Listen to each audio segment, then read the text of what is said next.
Today, from the Brick Room Project, we're going to do a review of the Lego Set 42 111 Dom's Dodge Charger. All 1,077 pieces of it. Here we go.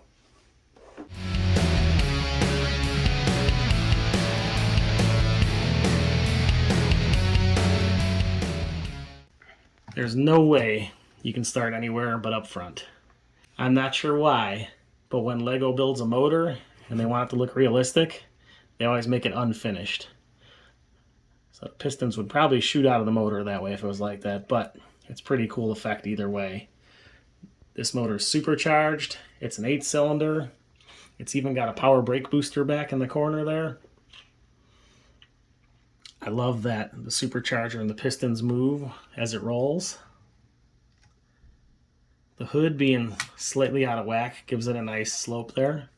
At first I didn't like it. It looked unfinished to me, but it's starting to grow on me and I really like the angle it gives it.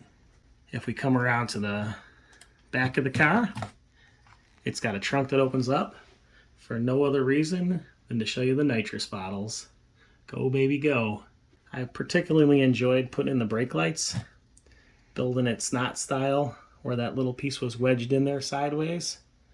And the only thing left of it that shows when you're done is just the little red brake lights. I thought that was a real good look. There are a lot of fun touches on here with little hidden stickers that you barely see. There's gas cap, the nitrous stickers. Inside on the frame is even a sticker. That's just a little numbering one. Doors open for one of the most uncomfortable looking seats you could probably sit in. The steering wheel doesn't hook up to anything, but it moves. The other side has got your fire extinguisher. And on the back controls the steering. So the gears run all the way through. The turning radius is really good. You can actually play with it. The playability is nice. It'll make a 3-point turn or so.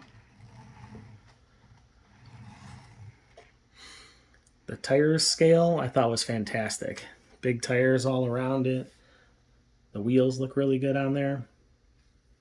And of course, anyone that's seen the movie, as ridiculous as the race scene is, knows that Dom's Charger does wheelies.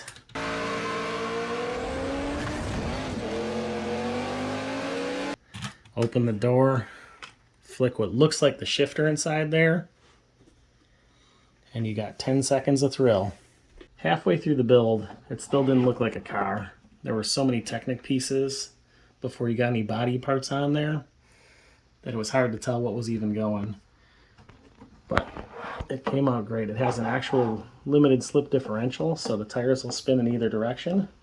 When you go forward, they'll lock and spin the differential. Everything's tied up to the motor so that you can see the supercharger and the piston spin. It has a suspension on there, which gives it a little nice realistic look to it. I had a few tough parts. Snapping together the roof line and the, I don't know if you'd call it a roll cage or the roof edge there, was tough to get lined up and perfectly to go together. One of the things I like also is that the wheelie bar setup actually has wheels on it. So you can actually simulate it taking off in wheelie position instead of it just being a static model like that. But overall, this was nice.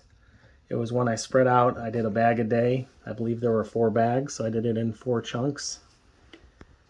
It got more exciting as it got to the end and it took shape, definitely. But I think they got the proportions and the size pretty close on the car. As far as a model itself goes, it looks great on the shelf. It's in scale with the James Bond, Aston Martin, and a couple of other cars that are on display with it. It does look better when you can look down at it a little bit and see the motor and everything underneath is hidden, especially that little wheelie bar prop-up piece that it has. This was a fun build. I've been so into the Technic cars lately. There's so much more going on. They take a little more paying attention to get things lined up right. This was a fun one though. I love the movie. I love the way the car came out in the end. You guys want to see more reviews?